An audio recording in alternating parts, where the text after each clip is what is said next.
उत्तर प्रदेश में अवैध धर्मांतरण कराने के आरोप में गिरफ्तार मोहम्मद उमर गौतम और काजी जहांगीर के जामिया नगर में मौजूद घर पर ईडी की टीम ने आज छापेमारी की है। पिछले महीने यूपी एटीएस ने मोहम्मद उमर गौतम और मौलाना जहांगीर को गिरफ्तार किया था। दोनों पर यूपी समेत अन्य राज्यों में 1000 से ज़्यादा लोगों पर जबरन और अवैध धर्म परिवर्तन कराने के आरोप हैं। सूत्रों से मिली जानकारी के अनुसार ईडी ने सुबह 7 बजे से 12 बजे तक उमर गौतम के कुल 6 ठिकानों पर छापेमारी की है। इनमें 3 दिल्ली और 3 यूपी में मौजूद हैं।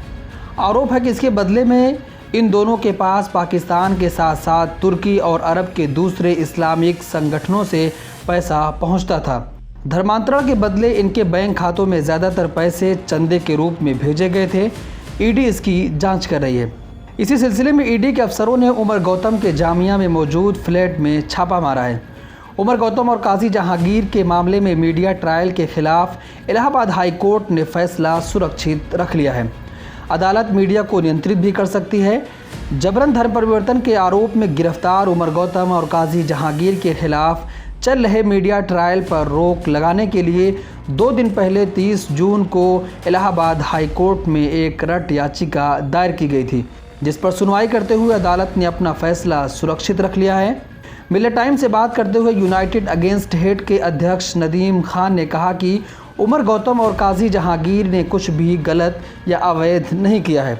पुलिस अदालत में एक भी आरोप साबित नहीं कर पाएगी, लेकिन इस बीच जिस तरह से मीडिया ने मामले को कवर करके उमर गौतम के मामले को सनसनीखेज बना दिया है, वह लोकतांत्रिक मूल्यों और मीडिया के सिद्धांतों के खिलाफ है।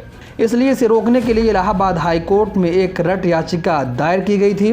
कोर्ट ने इस पर अपना फैसला सुरक्षित रख लिया है और उम्मीद है कि मीडिया ट्रायल कोर्ट की ओर से रोक लगेगी। उन्होंने मिलत टाइम्स से बात करते हुए कहा था कि इससे पहले जब दिल्ली दंगों के सिलसिले में कई मुस्लिम युवकों को गिरफ्तार किया गया था, तो हमने मीडिया ट्रायल के खिलाफ एक याचिका दायर की थी, जिसके बाद अदालत ने मीडिया पर रोक लगा दी थी। गौरतलब है कि इस्लामिक दावा सेंटर के अध्यक्ष उमर गौतम और काजी जहांगीर को यूपी एटीएस ने 21 जून 2021 को गिरफ्तार करके उनके खिलाफ जबरन धर्म परिवर्तन का मामला दर्ज किया था। पुलिस ने इस मामले में कुछ लोगों को भी गिरफ्तार किया है और इस मामले को मनी लॉन्ड्रिंग से भी जोड़ दिया है। उमर गौतम और काजी जहांगीर फिलहाल पुलिस रिमांड पर हैं।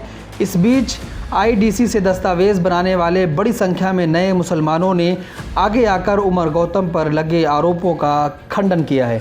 ब्यूरो रिपोर्ट, मिलत टाइम्स। मिलत टाइम्स को आपकी ज़रूरत है। हमारी आप माली मदद करें। हर महीने सिर्फ 100 रुपये और 1 साल के लिए एक साथ सिर्फ 1000 रुपये। रकम भेजने के लिए यहाँ दिए गए फ़ोन पे, गूगल पे और पेटीएम नंबर का इस्तेमाल कर सकते हैं।